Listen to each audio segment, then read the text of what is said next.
Hello,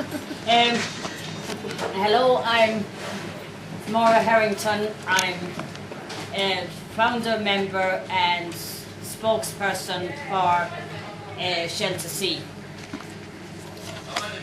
I've come from North Mayo, from the barony of Erris, which is the size of County Louth, but because it's on the periphery of Ireland, which is on the periphery of Europe, with a low population density, and it wasn't Donegal, Sligo, Galway or Clare 10 years ago or longer, we were considered the ideal target for an oil company invasion. There's a population of about 10,000 in Erris, 10, 11,000 over the whole area. I think it's 1 per 25 square kilometres, which is very sparsely populated. Since the foundation of the Free State, we have always been ignored in political terms, because it was said that even if every voting person in Erris voted for the one candidate, there still wouldn't be enough of us in it to make a political difference. So we were perceived as sparsely populated, with no political power. We were in an ideal spot to have imposed on us the end game in the theft of the whole country's natural resources. So we come to the late 1990s, and the great news was announced that gas was discovered off the coast of Mayo, 35 miles off the coast of North Mayo. And nearly everybody saw one thing only in front of their eyes, and that was dollar signs. I tell the story against myself that in the year 2000, the Western People newspaper ran a petition calling for the gas to be brought ashore in Mayo, and I was one of those who signed it. But this all happened before any of us had sight of the actual planning proposal for it. It wasn't until November 2000 that we saw what the oil company's proposals were. When we saw the documentation along with the planning application, that's when we started to, well, that's when alarm bells went off.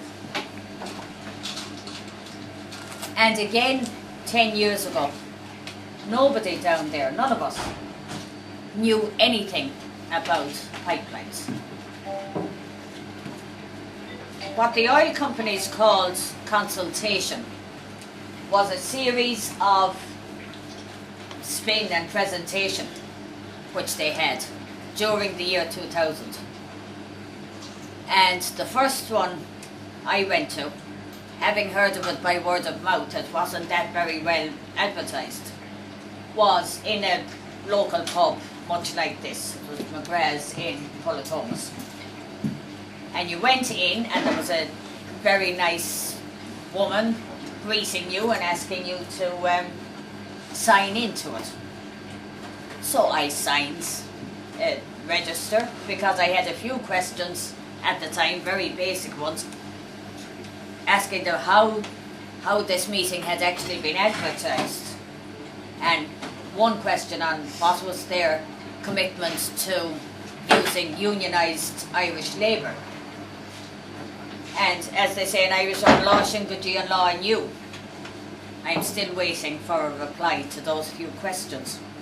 But because I had signed my name, just going into the thing, I discovered when the EIS, the planning documentation, came out, that counted as being consulted. The people who were there on the day, nicely suited and very pleasant, had a section of the pipe, which was a 1-inch, 20-inch diameter, 1-inch thick carbon steel pipe. They just had a cut off on it. So they were going along with this nice shiny looking bit of a pipe, and you looked at it and said, well, very nice. You know, that was it. We were given no context within which to assess what we were being asked to consider. And not until, as I said, we got our hands on the planning application did we begin to realise what it meant for us. The difference for us was that the pipeline, the 5-mile stretch of proposed pipeline from Glengad, where it hits the land, to Ballinamore, where the refinery is, was a production pipeline.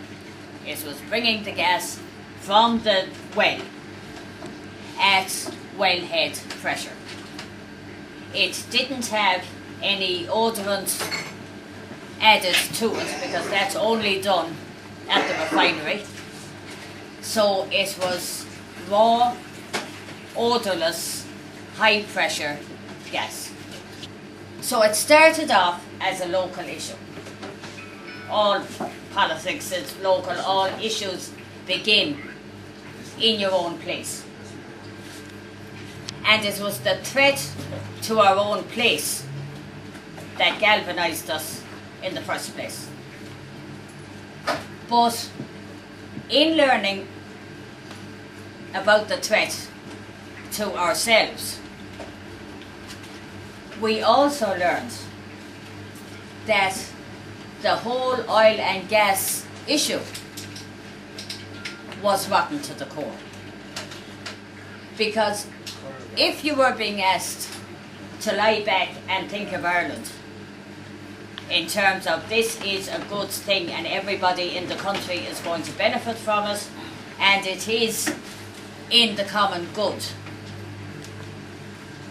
you might perhaps have taken a different view. Though in terms of health and safety you couldn't do anything but defend your own place. But we learned that our fossil fuels, our oil and gas, which belongs constitutionally to the people of Ireland, had been given away. In 1987, Ray Burke, who was then Minister for Energy, against the advice of his own senior civil servants, continued to meet with oil company executives. And in September of '87, Ray Burke, with a stroke of the pen, did away with the country's 50% stake in our natural resources, and he did away with royalty payments. In 1992, when Ray Burke, they can be mixed up, Bertie Ahern, was Minister for Finance, he copper fastened that giveaway into the 1992 Finance Act. And he also introduced what are called frontier licences, which meant that the oil companies, when they applied for licence blocks off the shore, could sit on them for up to 20 years. That was offshore real estate. And interestingly, on the 1st of January 1993, which was the first day the Burke-Bertie terms came into being, on the 1st of January 93, Enterprise Oil applied for a license block, which mirably dictu yielded Corrib gas. The one thing that matters, and the one thing that will determine which direction this country has a possibility of going in for the future couple of generations, is to regain control of what's out there which belongs to us. Now, Eamon Ryan's own department has put a conservative figure of the available resources out there. There is 10 billion barrels of oil equivalent. And using a conservative figure price of $60 a barrel, that means there is 420 billion euro off our shores. And the only people who have stood between this plunder of those resources is the people in North Mayo and those who have so far come down to us. So you have the two different aspects of the thing. You have the local issue, which is health and safety and environmental human rights. And that is of interest principally, if not solely, to the local people living down there, upon whom this would be imposed. But then you have the national issue, which affects everybody. Everybody here, everybody all over the country, which is the giveaway of our resources. So next year, push will come to shove. And that is the time when I would be asking people from everywhere, people from Ballinamore, people from wherever, to come and stand in North Mayo and determine what's going to happen to the control and management of our natural resources. And that would be doing something for the common good. Now, that's it for the moment. Thanks. And